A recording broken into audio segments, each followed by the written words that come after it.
Renata's immediately furious, right? Because she's an angry woman. Not in a way that like all women are angry. That's not what I meant. We know Renata is an angry woman, and if you listen to our episode, you're gonna get us canceled. You're gonna get us canceled, all right? And this is all right. Shut up! Shut up! Cut the tape! Cut the tape!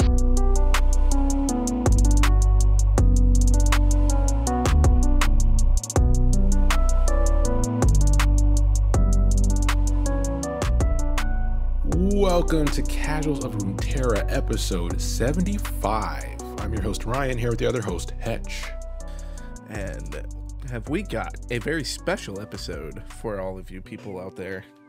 I'm very excited for it. Yeah, I know we told you guys, the next Yordle episode, we're going to cut in a bit here, shake it up a bit with some stories. Just to, palate cleanser. It's been a couple Yordles in a row, and we know that people like Hetch just can't take so much at once. Yeah, this episode's actually part of my contract for me to stay. It was about to be a solo cast for the next Yordle. But one thing that remains the same always is housekeeping up top. You guys can listen to us everywhere and anywhere. Visit us at podcastcore.com for all of our info, and then follow us on any platform you prefer or all the platforms. We appreciate it. It gives us visibility, gets the word out. So thank you. And then you can send an email to podcastcore@gmail.com. Leave a like, follow, short review, comment, whatever. But the easiest way is word of mouth, where you can tell one friend to compete in the free market by listening to the Casuals of Runeterra podcast. And yes, that's sarcasm for what we're talking about today. Well, yeah, because we're going full capitalist today. We're back. we're back. Yeah, and no one is as more pro-capitalist in the world of Runeterra than Renata Glasc. Yeah, Right on Time is the story we're doing today, which is one of the newer stories that came out not too long after she did. But then we were well on our way to do other things, so we came back around because this gives some more details into her original plans that were left off in her bio. So obviously, go listen to that episode. It's going to help. And if you've been listening to our show for a while, you know that we're just suckers for lore, and this isn't our first time that we've gone over one of the short stories, but we're excited to get back to them. We just couldn't wait. Like we wanted to dive into these stories and really just get into the nitty gritty behind all these champions that we know and love or are coming to love, like Renata. So let's do it. Right on Time. And I immediately have some over analysis of this title. So when I saw the title right on Time, we know that Renata is all about, market and trying to dominate the market with her products. And there is I thought it was a reference to just in time, which is a delivery process in supply chains, which is a strategy in which production in the supply chains try to get products right when the customers need it, the moment they need it. It's kind of the reason we're currently in the economic situation we're in now. It's not a good strategy, but it does fit very well with this story, both on a literal and a relative standpoint. To give a little background for our listeners here, I've worked a few years in the logistics field. Yep. So why are you trying to bring up all of this post-traumatic stuff that I've dealt with, Ryan?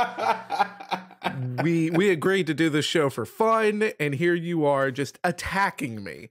Constantly. I'm just my screen is no longer your face. It is now just an old, outdated software from like the 80s with a blinking red of JIT all over this senseless text and numbers, and I'm just like, oh great, I've got to call Amazon and give them the bad news. If I couldn't hurt you with Yordles, I had to find another way. I'm a sick fuck. Clearly. I'm not safe here. I thought this was a safe space. All right, so the way the story is broken up isn't in time frames. It's basically like a 3-hour time frame during this gala and this presentation, and we're following Renata and her conversation with a couple of her employees, if you want to call them that, up to the point of the end of the story. So we start off at 6:17 in the afternoon. We get a mention of Renata angrily walking across her lavish house to open a specifically secure, like especially secure door. They talk about how it's one of a kind. Yeah, I do like the breakdown of like this door too, because it's describing like all this like strange things that she has to do to just unlock it. I like mechanical fingers of her left hand unfurl. She reaches for a latch, twisting and snapping. Like what kind of lock is this? So I like how they are just kind of just reminding us, even in this story that's kind of, you know, at this point mundane. It's like, oh, remember Piltover's on. Yeah. There's the Hex Tech, Kim Tech. It's all crazy here. Dude, in one paragraph, not even a paragraph, it's essentially a long sentence. They're able to remind you that she has an attitude, she's wealthy, and she's in a very dangerous business. Like, very quickly. That's a sign of good writing, right? Yeah, absolutely. But she does go into this very secure room, and it is already occupied. Occupied by a woman named Maeve. Yeah. And we don't really know much about her as far as in this introduction, but they immediately start this is Renata's purpose in coming here, is to talk with Maeve, and it's about debuting a decanter for the Vasella Novelty Gala, which as far as just we can assume that it is very similar to like the from the episode of Arcane with Progress Day, where Jace and Victor are getting ready for their presentation. We can imagine that this is kind of similar to that, except instead of it being a whole citywide debut, it's going to be a debut for just very rich people. People like Renata. Yeah, it's an expo, right? And she has a position in that expo against what she sees as competition. So one thing that kind of stood out about Maeve specifically, you know, we get the notes that she's a short woman, but she has prosthetic eyes and her goggles are filled with gel, right? Which that gives you the sense of, you know, once again, we're in Zon, right? And we're in a very shady business when you're dealing with Renata. So that description immediately kind of puts you off, right?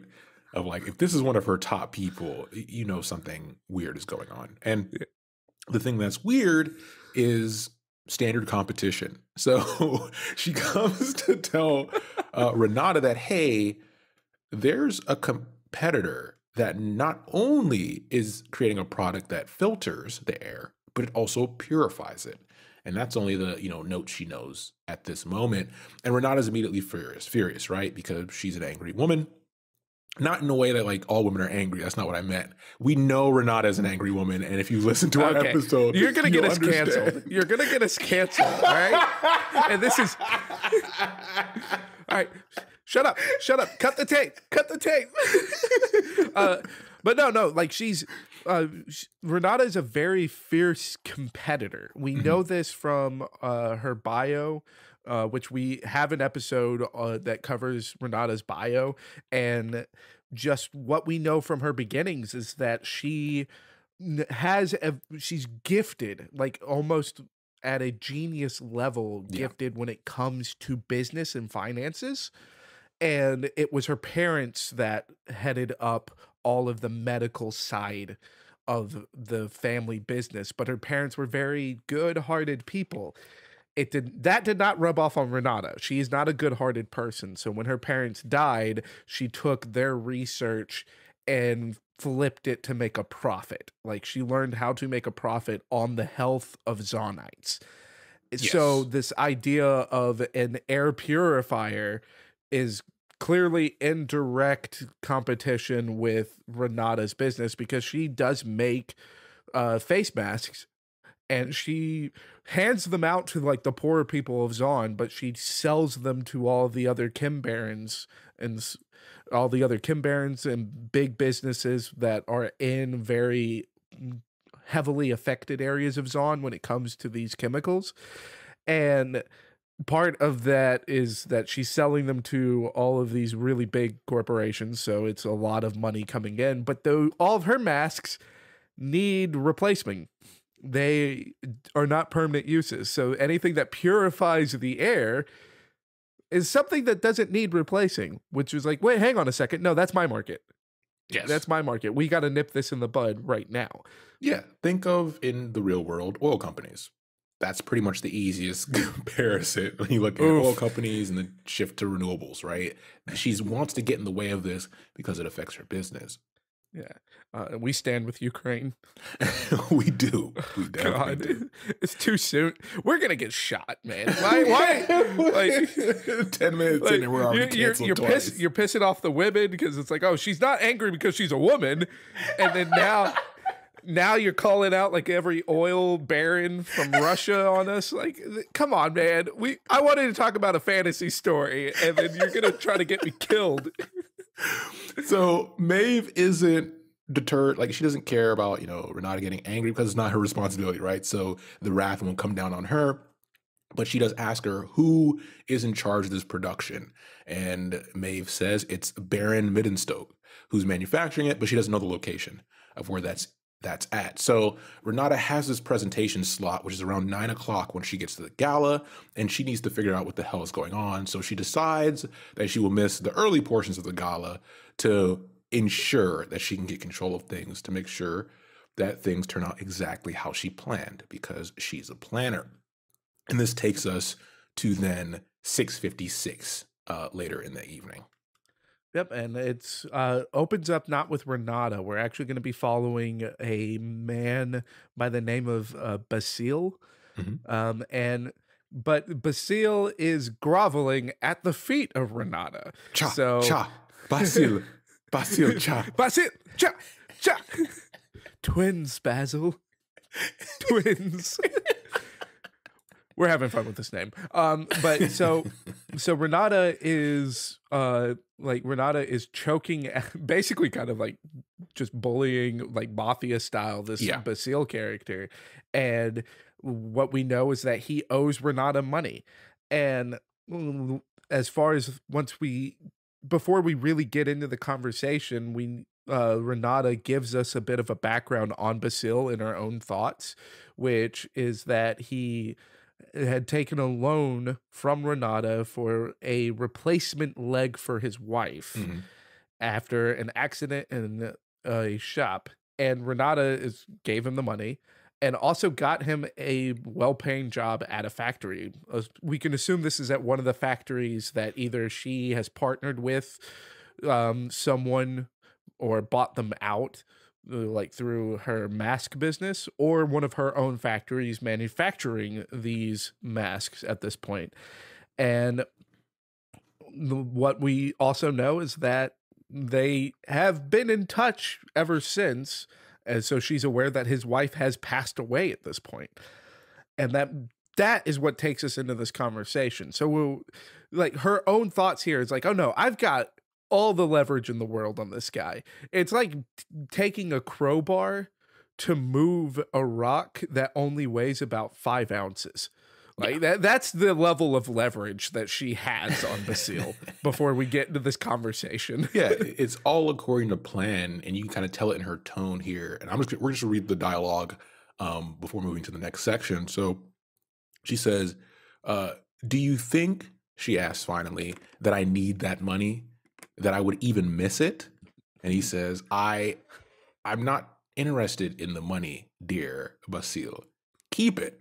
And his eyes kind of fill with tear and gratitude. He says, thank you, Miss Glasc. And she's like, no, she's not the thankful type, but we're not done.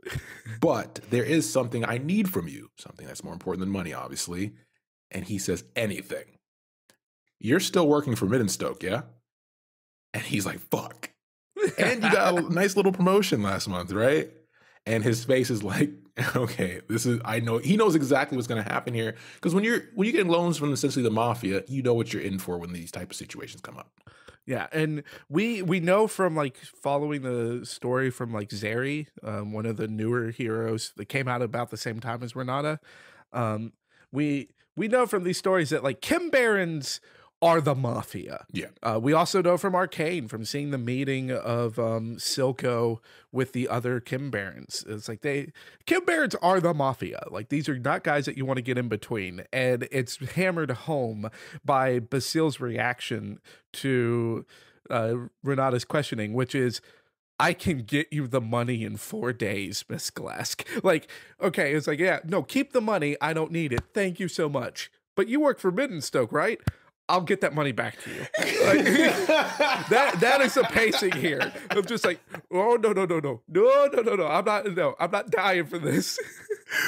Yeah, and now she's like, she knows she's making him sweat. She knows the position she has him in, and she's like, no, you'll get me the information I need, and you'll get it to me within the hour. Because for her, the number one thing is this presentation. His life doesn't matter. His wife doesn't matter. His like putting him in danger doesn't matter. She has a goal, and Renata sticks to her goals. And this takes us to 8:23. And at 8:23, we transition to another one of Renata's researchers. So instead of working with Maeve, we are now working with Eladat. And Eladat is it is a cool name, isn't it? I'm going to name my firstborn Eladat. Thank you, Riot. But like Eladat, we've got in a lab, and as far as in this lab, it is, spelling out all the different vials, burners, like wires, all these tools. And Renata is here and is watching Eladat work.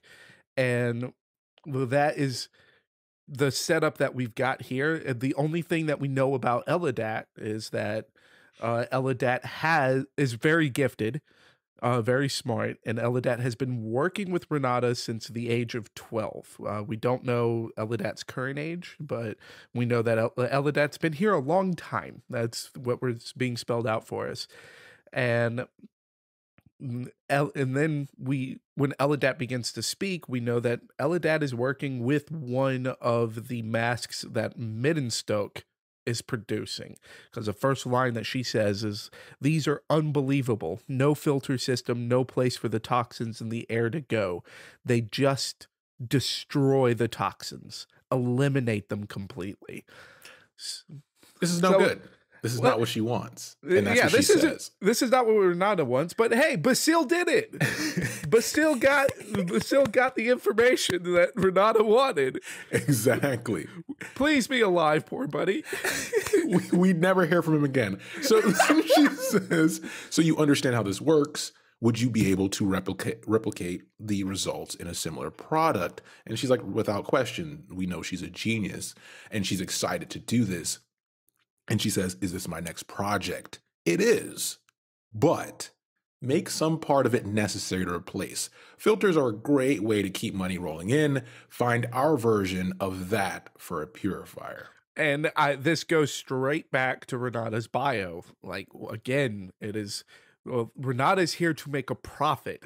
This is what Renata's brain is geared towards. This is what her genius level intellect is for how to make money. And she is not like her parents. Her parents would be the ones making the air purifier and then handing them out for free with no need for replacements or anything like that. But no, it's the light bulb all over again. Who cares about a light bulb that can last for 15 years? Let's change them every month. And that brings us back to the real world, which is scary. And I want to reference Hewlett Packard and John Deere, because these are two cases within our age, our time frame, that are well known, which is HP was known for dominating the printer industry during the 90s, early 2000s. And they were found to purposely introduce extra gears and extra pieces into their printers so that they would be faulty significant more amount of the time. It gave it more parts to break. That's simple engineering. The more parts you have, the more risk you have of breaking. And they knew this. It also made it difficult for the competitors to copy or clone their designs. Most recently, John Deere, within the 2020, is currently being involved in both a self-repair situation and also being caught red-handed with their devices. Everybody knows who John Deere is. They make, tractors, etc. And they would also design their things to be required to only be fixed by them. And they would introduce different designs and make it more complicated than needed for the same purpose. So this is a very real world application of this to this story, which Riot does very well throughout Runeterra.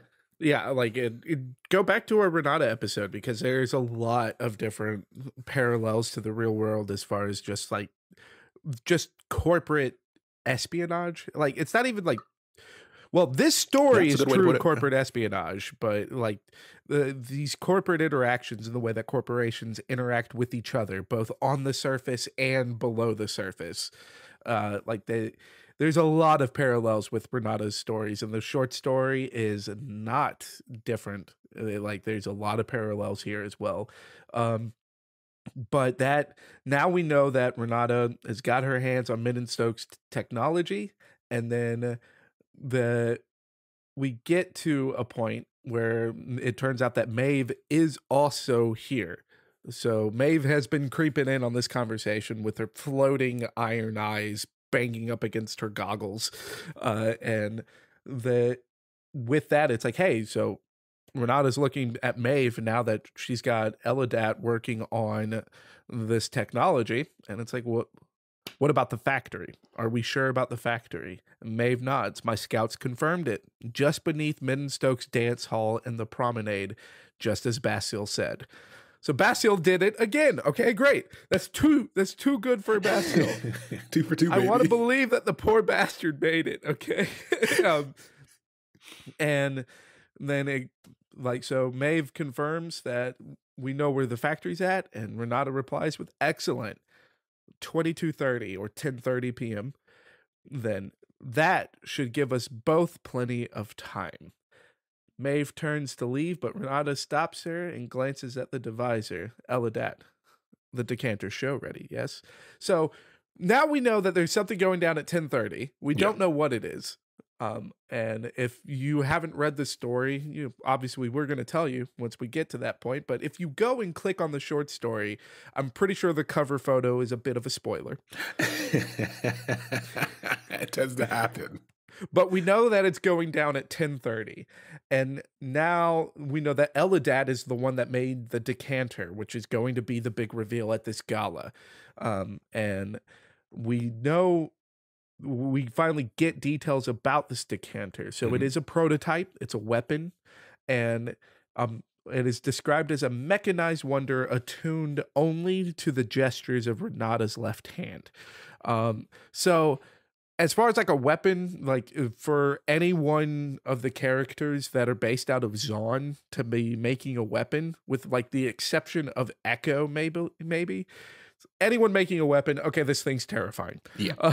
So like that's really all that we need to know. But I really don't get, like, why is this going to be what you show off at a gala if it's only used by your left hand? It's like, okay, so well, how do we replicate your left hand then? Is that something that you want to be replicated to be sold, Renata? Like, I don't get this. No, you're asking all the questions she wants the investors to ask, because it creates more speculation. Listen, the market speculation, baby, that's what it's all about. So this fits perfectly, like exactly according to the script. I hate capitalism. So, as Hetch mentioned, this is in Zaun. So, they're in Piltover. But anyways, so if somebody's designing something in Zaun, it's going to be gold, it's going to be shiny, and it's going to be filled with liquid. And that's exactly what this decanter is. Yep. And again, with the liquid that's filled with, I would like to point everyone to just go watch Arcane. And every time you see purple liquid, tell me if it ends well. Spoilers, it does not. Yeah. So she gets to the decanter, then we have some discussion between her and Eladat, and she says, make things easy for yourself, first, she says, as she tosses to Maeve. Maeve nods, and then she says, Renata, the divisor looks at the floor, and Renata turns back at her. How are my parents? I haven't seen them in, So she started when she was 12, and she hasn't seen them in a while. And this is classic Renata. It's not about money. It's about more than that. And we find out from this, she says, They've just bought a house, she says casually, and I've found work for your brother and his fiance at the Cultivar. And then, your work has kept them very happy. You should visit them. And she's like, wait, really? Yeah. But first, after the demonstration. And once again, her priorities come first. Oh Always. my God, my heart. And then this takes us to 946. Yeah, like, that I would have felt better about Ella Dad if she was a orphan. It's so much worse. Just know, like, right? yeah, let me tell you about how life is going. And their life sounds really swell, and it's because you're my slave. Yep. God. I was going to say that, maybe she pays them well, but no, she just has leverage on them. Never money if she can help it, right? Because money doesn't give you leverage, as we've learned from the expert herself. But yeah. So at 946, we go straight to the presentation, right? And the announcer introduces Renata to a very happy Piltovian elite society in this crowd, and they're clapping and they're ready to hear what she has to say because they're very excited about what her company has. Remember, the big thing from her bio was she figured out how to make her brand sexy. It's like an Apple, right? Or a Tesla. It doesn't matter what they sell. They do fanfare so well that people are ready to buy whatever they have coming next. And putting that face on her product was very important. Like, her product needed to have that sexy flair to it because she's a Zonite. And the Piltover, Zon, they don't mix like that, especially if you're looking at it from the corporate sense, because why would we buy an inferior Zon product compared to a Hex Tech product from Piltover? Like, the Zonites are very much different because they frown upon the Pilties, always sending the enforcers to them. So she needed to have that sexiness to be able to make the money, because the money is in Piltover, not in Zon. Exactly. And she has a stage presence to her that people want to see. And, before Hetch gets into her speech here, the one line that is very important here, that references Arcane as well, is she takes off her mask before she gives this presentation, and it mentions that every breath she takes is painful because the Piltovian air kind of cuts her throat like glass because she's not used to it. And we know this from Arcane because it's mentioned a bunch about the air quality difference between Zon growing up there and then the top level, right?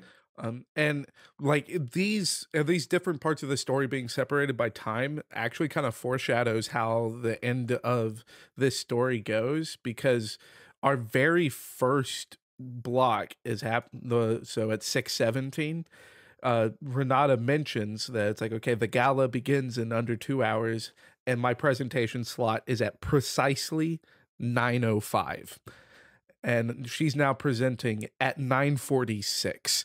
So Renata is not happy. No. All right. Because she's been kept waiting for 40 minutes. Like, you told me the time. We were on schedule. I've been on schedule all day. But all of that is built in going to this presentation. So mask off, Renata comes forward and is a big thank you to the Vasella clan for having me. What a treat it is to spend an evening in your beautiful city.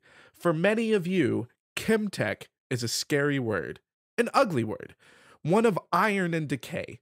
What then could a Zonite have to offer Piltover? Glasc Industries has shown you time and again that Chemtech doesn't have to be ugly. And tonight, I'm going to show you that it can be beautiful. And with a flick of her wrist, the decanter floats across the stage past the announcer to Renata, and delighted gasps punctuate the murmur of the crowd. And that is like her presentation speech, but it's ended with italicized self-thought, which is so easily pleased, so hopelessly naive. And so then we now get Glasc Industries decanter, a milestone in the world of healing, alchemist and nursemaid all in one, creating medicine and administering it in the same breath. So now we finally know what this decanter does. Yeah. It floats, so that's cool. But it also is there to actually combine different ingredients to create medicine and apply the medicine all in one unit. Yeah. So the decanter is going to handle all of that. And so it's nice to know what it is, but we get her trying to give this presentation and she's interrupted by this announcer who's already pissed her off. Yeah. And it's like, oh, well, it's like, he's interrupting, like, okay, so what does this do? Is it strictly medicinal? And Renata just gestures. He goes, would our kind announcer be interested in helping with the demonstration? And holy cow, the super evil CEO vibes are just so good, and just this whole time block. This reminds me of when Elon Musk, everybody should know who he is, unfortunately, was giving the presentation of the Cybertruck. And he wanted to show off the windows, right, and how indestructible they were. And he was going to throw like this heavy ball at it. And then he called over like one of his employees or one of the presentation people to come throw it instead to make sure that he wasn't doing anything funky, right? And you don't say no to Elon. And this guy comes, takes the ball, and then shatters the glass. And he looks at Elon like, oh shit. It was a moment that was all over the internet for the moment for like, at that time. But this definitely reminds me of that. It's like you don't say no when Elon Musk tells you to destroy his truck. And if it goes bad, you're going to feel very bad and very nervous about the next steps. Oh yeah. And like, this is already kind of funny because even in her presentation speech, she's kind of already giving us the view that it's like, yeah, he should be terrified of giving the presentation, or because it's like, oh, she said it herself. Chemtech is a scary and ugly word. It's like, oh, well, you just said that it's Chemtech. We don't trust Chemtech, but I can't say no to Renata Glasc. Exactly. And this takes us, a little bit further to... Yeah, I was going to say it takes us to 10:30. So... Yeah, and... 10:29. Yeah, 10:29. And she's sipping her wine, and, yet another potential investor kind of approaches her. She's in this relaxed state. And when Renata's in a relaxed state, that's also very concerning. And across the room, she sees the announcer kind of handing out the cards of his own free will in a zombie-like state. Wink, just wink, as nod, she nod. suggested. Yeah, if that's for our people who play the game and know how Renata works. That's all based on what happened during the demonstration that we're not told, but you're inferred. And she kind of peers at her pocket and sees what time it is. And she walks over to the balcony to see the phenomenal evening event. And we know what that is from the artwork, which we find out at 10:30. And at 10:30, I'm just going to read the opening line verbatim. An explosion lights up the promenade right about where Baron Middenstoke's dance hall is, in fact. Or rather, where it used to be. Corporate espionage. What a peaceful life. And just, cherry on top is that not only Renata, but no one at the gala cares because they see Zahn as beneath them, right? It doesn't matter. It's not something that requires their attention. So when a tragedy happens there, it's like, unfortunately, like a tragedy happening in an underdeveloped country, right? They don't really pay attention to it. Yeah, like it's not in Piltover, so who cares? Like it doesn't even matter that there are neighbors. And it doesn't even matter that our cities are just intertwined and inseparable from each other. Who cares? It's just another Zahnite experiment gone wrong. Yep. That is what they are convinced of. And Renata just takes a sip of her wine, takes in the fireworks, and laughs to herself because it's another day in the life of good old Renata Glasc. Yeah, and that puts an end to the story. And this story... just try to kind of wrap it all up is so good. And we talked about this with, Zeri and Renata when they came out, because these are two of the newest characters. We wanted to see, we were right on the heels of when they released to talk about them, but we did mention that we wanted to see more, right? To see where they go with these characters, because these characters are definitely going to make an appearance at some point in Arcane. We're almost certain of it. And this story is a great example of, once again, Riot's writing at this point in time. And for them to really show in a smart way Renata's character. I mean, this is only 3 hours. In 3 hours, You're given a flashback to what we know from the bio. You're being reinforced about her behavior and her patterns. You're getting to see how she deals with people and the people and how they link to her. And then ultimately, this ending is very short and kind of just, a period on the on the story, but she's from Zon. She's like, the fact that she's reacting to this and celebrating this moment with Piltovians who don't care about where she's from that's a tragic thing. That we know how troubled Renata is, even though she's evil in all sense of the word. It's unfortunate. So this story has an impact when you know all that. Yeah, and I mean it's also a really good thing to see as well, because most of what we get from like our villainous characters in the world of Runeterra up to this point is much more just like global world domination or a global catastrophe level kind of evil. You've got like Xerath bringing down all of Shurima, literally to the point where it didn't exist for close to millennia. And then you've got like Viego bringing on harrowings and ruinations of his own. Like, these are like such fantastical stories, and they're great stories too, but it's these giant scopes. So it's really refreshing how well Renata's story is done, because it's also like tame in comparison to these other stories. And it's really needed for the world of Piltover and Zon, because now we're getting more stories with like Caitlyn and Vi and Jinx, which is, more of just following good police work, following a crazed criminal. And now that we've finished our first season of Arcane, like, there's going to be a void left behind by Silco. Who better to take that void than Renata? And like, I would love to see like the interactions between like Vi and Caitlyn, tracking down a completely different criminal and running into Renata.